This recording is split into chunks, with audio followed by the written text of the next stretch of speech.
It's Sunday, 15th of June 25, and I'm just looking at this poll, YouGov poll from, yesterday or something, 2 days ago.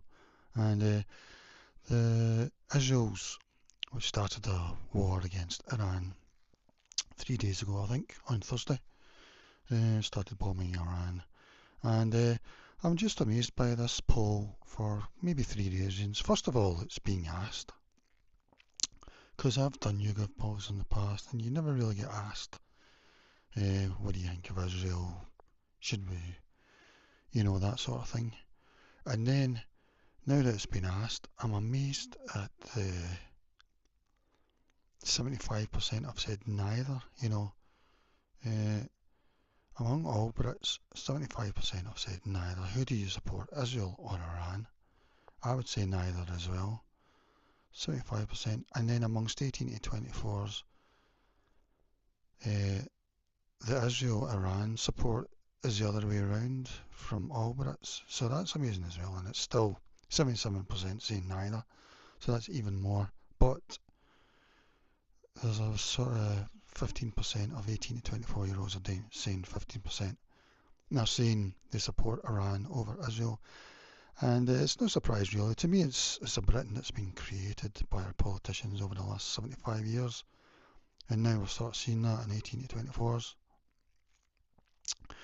And I think basically we don't actually know because we never find out these sort of things, but I'm guessing it's one sort of religious community who vote in a block, identity voting, because another question could be, say Palestine, would you like the Palestinians to get the 1967 borders, which means they would lose 20% of their, 80% of their country, well, firstly over British rule and then over when the Brits moved out. So they lost their country really.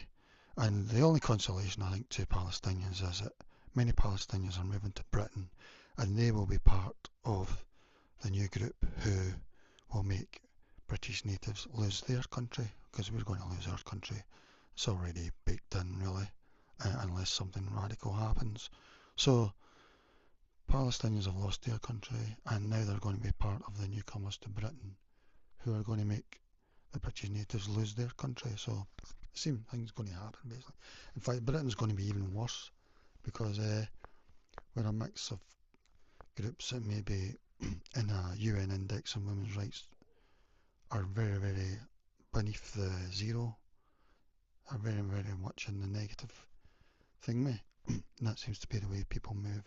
They move away from beautiful warm countries where women's rights are very, very negative to places that are very tolerant, and there seems to be not that many, but a lot of them are wet, windy, cold countries. And there's not that many actually.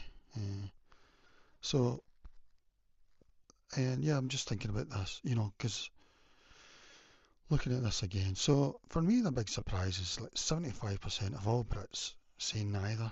So that is a big shock to me because if you listen to our Labour and Tory politicians, especially the main ones, the cabinet and that, you'd think the whole of Britain are Israel, very pro-Israel, and it's looking like we're not at all really, which is a real surprise considering it's not just politicians but also mainstream media and even the ones regarded as the right on YouTube.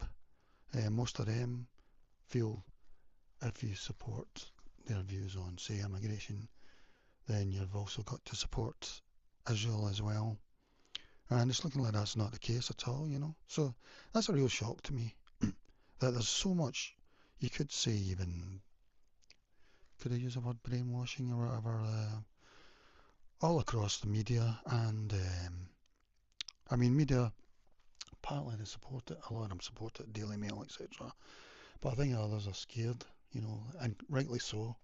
I think, look what happened to Jeremy Corbyn, which, and then in America, if you're not pro-Israel, you could be deported, basically. Donald Trump's saying they are very, very pro-speech, free speech, and if you're if you don't fully support what's happening to Palestine, you could be deported. In fact, some of them have been deported, you know. And it is really weird because it's a sort of it's going to become a really fault line in the West, really. Um, Especially like we see with the 18, 24-year-olds. That's probably possibly one community voting in a block, and also some native far left people. They might be people who listen to George Galloway and stuff. I think most of his people who listen to him are actually of a religious bloc. But yeah, somebody put it here down here. Roughly 12% of 18 to 25-year-olds in the UK are of a certain religion. Only takes a few communist, Antifa type blah blah to make it up to 15%. Putting, yeah, that sounds about right to me, really. Or that's what I'm thinking, because nobody's going to tell us. It's one of these things that we're left not to know. But yeah, and there's someone saying there, given the enormous amount of blah blah propaganda, and I don't agree with that, but I can see where they're coming from. That really is incredible. Yeah, I totally agree with that. Yeah, and as he says, he's a lefty, probably a native. So I wonder if this is a big shock to everybody. Um, but like I say, I don't think I think our democracy isn't fit for purpose because this sort of thing should be put to a vote in a referendum. Do you agree with how the Labour and Tory top politicians uh, are telling you to feel about Israel? Do you agree with them in a referendum? And then if you got that sort of vote, you'd say, oh well, God, they don't agree with us at all. So this must be a shock to all these people and the Daily Mail and uh, the people of the right on YouTube and that as well, because even Tommy's always going on about you've got to be pro, you know. I think, well, it's a foreign country and people can think what they like, why do we have to think that? People can think anything of a foreign country, and it's just the same as like Trump is pro-Russia, I think most Americans probably aren't, but so that is a real shock. Those three things, really. But this is a real shock. That 75%, 77% is fantastic because I've felt quite strongly about this for decades now. I used to be pro the blue ones here, but once I understood it, I was really angry. That I felt I'd been totally gypped, and it was a bit, probably a bit ist of me, but I don't think that actually, judging by how those countries are reacting to it, they're not reacting very good. And even that peace train that went through Egypt recently, and Egyptians were sort of wrecking the bus and stuff. It just goes to show how well they're not really people to look at in a positive way. They don't even help themselves. Never mind others or whatever. Yeah, but also Israel anyway. I think the majority of what they would regard as the first class there, you won't be able to tell the difference between them and people from Egypt or the Middle East, as seen by those two that were detained at Manchester Airport. I think most Daily Mail readers would be shocked when they actually saw their faces. They think, "Are you sure they're?" And I'm not saying it's all just messed up. Like Aaron Matty says, Israel was a project of. I can't even talk about it really, but they had to take on board the other kind to keep the numbers up, and they didn't really want them, and they put them in the border towns, which is why they're really hardened areas around about Gaza, the Gaza envelope as they called it, and things. and they all ended up voting Netanyahu and the likes because to me it seems that these type of people are very. A lot of people around the world are very ego-driven and are very. I can't even say the word. Double-barreled. Eth Nash. Eth Nash. And far other. So they will appreciate even someone like Netanyahu. They'll actually, yes, he's bad to these people, so we're going to support him. Yeah. So this is just a shock to me though. After all these years of all this, it felt as if we were 95% pro the blue team really, but it turns out basically even the tolerant Brits aren't even taken in by it. Never mind those who are seeing it as a sort of ego thing, because when I say ego, like Iran is Shia, and it seems that Shia and Sunni, if you've seen the tweets they do to each other, or they don't seem to like each other very much in terms of ego, probably. And with the Palestinians being Sunni, you would think Iran shouldn't, but I think they just see it as a envy of the West thing, a West envy thing. I mean, I think the two things that the people from these countries feel is if they're still living in their country, they're very, very anti-West, and they want to live in the West. That's the two things. They don't want to live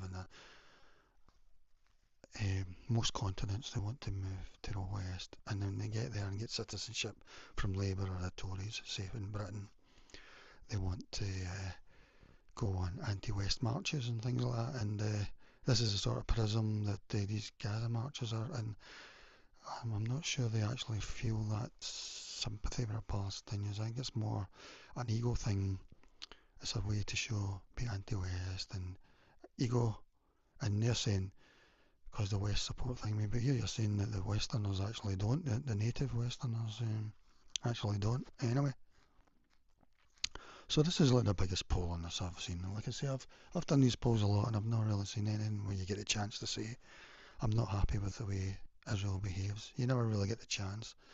In fact, I remember one that was about, I answered a question about Netanyahu or something. I said I disapprove or something, and then I get a survey in about Israeli companies and how do you feel about this company? Brands. I can't remember. There's that one that makes the sort of hardware that you can get in B&Q or whatever. Keter, yeah, Keter and things like that. How do you feel about this brand? Would you buy from them? So I can see how that was coming. It's not really what I expected.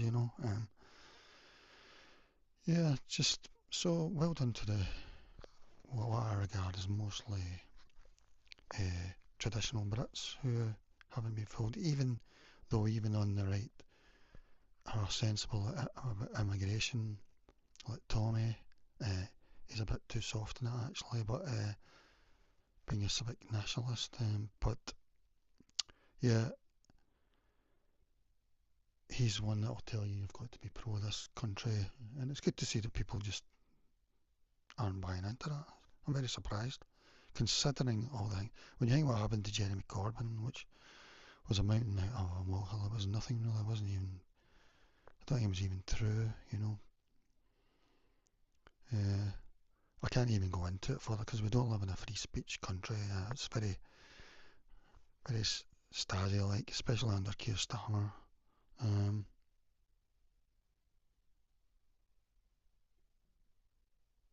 there's somebody saying that. So I'm very surprised at all these answers really, and especially because most of them seem to be from Brits, traditional Brits.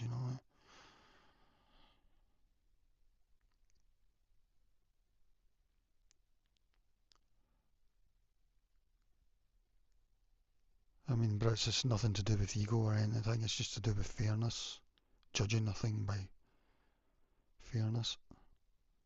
Probably maybe the same would be the same about Northern Ireland. If we were asked, do you think the Northern Ireland unions conduct themselves well over the last 50 years or ever?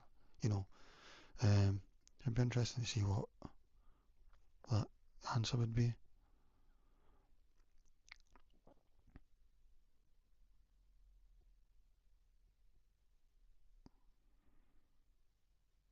Almost the entire weight of the political establishment and media behind Israel can't break 20% of support against the constantly demonised. So that's a fair point. I don't know if he might be.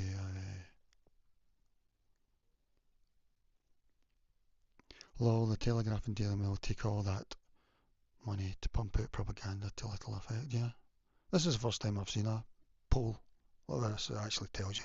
And this is why I think the Swiss electoral system is the only one that's any use. Because it's direct democracy, it's referendums on issues. You know, in Britain we have the old party hamper thingy. We get to vote every 5 years, which is absolutely ridiculous. If you're going to keep this system, it should be every 3 years, like in Australia. Yeah, so that is amazing because a lot of these people, it's to do with fairness, it's not to do with ego. Uh, the ones supporting Iran, that's probably to do with ego. The ones supporting Israel, you know, that's. But the ones saying that's just absolutely incredible. So well done to I'm guessing the traditional Brits, very tolerant people. That's how we've ended up in this situation because of the last 75 years. Because sadly, a lot of countries aren't like that around the world, and the people vote with their feet. So yeah, that was interesting.